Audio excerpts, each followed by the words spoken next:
Okay, we're at 6614 Earthgold, and I'm just going to go over this with you, a brief summary video. Looking at the front left side of the property, this is where the sprinkler water is. This is your reclaimed water meter. That's going to be at the south west corner of the property. And coming towards the right side of the property, or the southeast corner, is going to be where your water comes in. And that meter is located right here, right next to the mailbox. Okay, now, as we looked around the property, the one thing I couldn't find that I'm going to put in your inspection report to be located or installed is going to be a main water shutoff valve. We do not see one installed on the property. Sometimes what happens is they install it underground in a valve box, and there's no evidence of that here, but you don't want to assume it's not here, so that would be something you want to dig around for, or have a plumber dig around for. As I walked around the outside, one of the things I noticed is there's a lot of cracking in the building. It's time for maintenance on this building. Painting it and sealing it is a necessary step to prevent water penetration. We're fortunate at the inside that we have not seen any evidence of water penetration at the interior. At this point, that's fortunate, because there's a lot of cracking here that needs to be sealed and taken care of. This is typical maintenance, but important maintenance. And as we look at the property also, one of the things that we are so used to seeing is there's no gutters on the building to control the roof drainage. Comes down along the side of the building, and you can see the erosion that's taken place along the side of the building. We want to try to fill that, and then we want to try to prevent that if possible. That's definitely an issue here. And as we walk around the back of the building, just like we saw in the front of the building, they are controlling roof drainage here. Okay, I suspect that that was probably something they did because the slope of the grounds here in the back kind of slopes towards the patio, and then it slopes a little bit up towards the house. So there's like a little swale area over here. So you'd want to control the water continuously back here, because something tells me during the summer when you have a lot of rains, this area probably gets fairly wet. And once again, looking at the back, we can see cracks at the back wall. Typical cracking in normal places, what we're used to seeing. Also, other maintenance issues I noticed is a couple of these lights are out at the back porch and the front porch. I'm sure you'll have that under control when you get in. Again, on this side of the property, we have the same conditions as we did on the east side. We're now at the west side. We have no gutters. We have erosion at the building. We have cracks in the wall. That's pretty consistent at all sides of the building. Air condition, we ran this unit. It has not been well maintained, but it is working. It's cooling and it's heating. I'm going to recommend having a maintenance visit with a qualified air conditioning guy or professional, and before you come in and start using it. There are some issues we want to get cleaned up and stuff like that. But overall, it's still functional. It's 12 years of age. It's a 3-ton carrier system, and that 3-ton carrier system is adequately sized for the living area square footage inside. Okay, I did run the sprinklers. This is your rain sensor. That's your control panel. Very easy to operate. The only thing that we would recommend getting repaired here is going to be just the conduit for the irrigation wiring. You can see it's damaged, it's loose, what have you. So you'd want to get that taken care of. This crack here at the outside wall here, the garage, this is a building settlement crack. It's not just a crack in the stucco, and you can actually see the outside from the inside of the garage at that crack.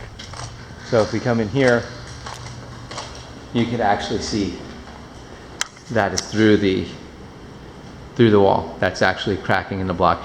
It's not wide enough to be overly concerning at this point, but it is something you would want to monitor over time. Part of that could be caused by a lack of drainage control on the outside. That's not uncommon. We see that often. Okay, water heater is located here at the south. I don't know if we're facing north or south, I can't remember, but it's here at the corner of the garage.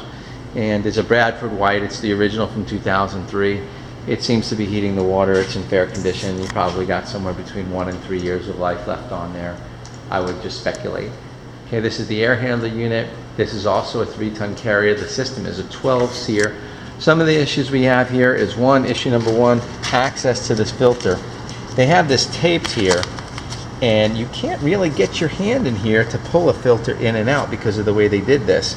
So we're going to recommend actually getting a filter access panel installed at the ceiling in the living room where there is an intake, but there's not a proper filter access panel. So that's a solution for that. Inside this unit, there's a lot of discoloration, organic growth and things of that nature that need to be cleaned up. So we're going to recommend having that done as well. Again, the system's cooling and heating, but it has not been well maintained.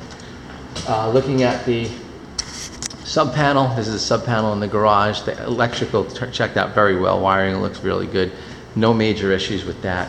And as we walked around the other side of the building, there is a main service disconnect panel that's located on the right side of the building, and that's where all the power gets turned on and off at. Okay, you can pretty much take a look around here and see what we're seeing as we walk. Okay, property has a lot of potential. Seems like it's fairly well constructed. Looking at the roof, when we were up here, the roof looked pretty good. We have some shingles that are exhibiting some premature wear, so we're going to recommend that those get fixed or serviced. Those shingles are only about 3 or 4 of them, so it's not a lot of shingles, it's just a few. This is the main service disconnect panel here at the outside, the right side of the house. This 150 amp breaker is what turns all the electricity off in the house when you need to do some electrical work. This panel inspected very well. There were no issues here at all. Okay, so hang on just a second.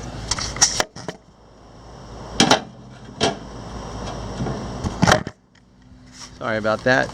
Moving right along as we head towards the front, we'll just kind of do a quick sweep of the interior and then we'll be wrapping it up. But basically, I operated the garage door. It works, open, close, auto opener is in good shape. Front door is in good shape. Inside the house though, we had some issues with appliances. Just going to go over that with you real quick. The washer and dryer did come on, but the washing machine leaks at the bottom. So this would be something you probably want to have someone look at if you're going to keep it. Otherwise, you may just want to replace it. The dryer seemed to do okay. And coming into the kitchen, these appliances, the microwave works, the range works, the refrigerator works, but there's no ice in the ice maker. The ice maker looks like it's in the on position. Okay, and there are ice trays in here, so I don't know that that ice maker is actually working. And here at the dishwasher, we ran a cycle and we had leaking at the bottom of the dishwasher as well. Other than that, the range, the microwave, the disposal, they work. Looking around at the bathrooms, here in the master bathroom, one of the issues that we have is water leaves the shower door area. It just needs to be caulked and sealed up better than this. This area here doesn't have any water damage, but as you come towards the door, you can see discoloration, and that discoloration certainly was caused by the shower problem. So that would be something worth looking into. And last but not least, and this is the place where we want you to install the filter access panel, because that would be the smartest location at this point, other than altering the installation of the air handler. Okay, we're just coming up on the front entry. Coming into this bathroom here, we had slow drainage at the sink and the tub. And this repair for the spout, you see the space there between the spout and the wall, this is wrong. This needs to be redone. Other than these things, I mean, the house inspected fairly well. So if you have any questions, just give me a call after you receive the report, which I'll probably have sometime this evening for you. Thank you for your business, and have a good day.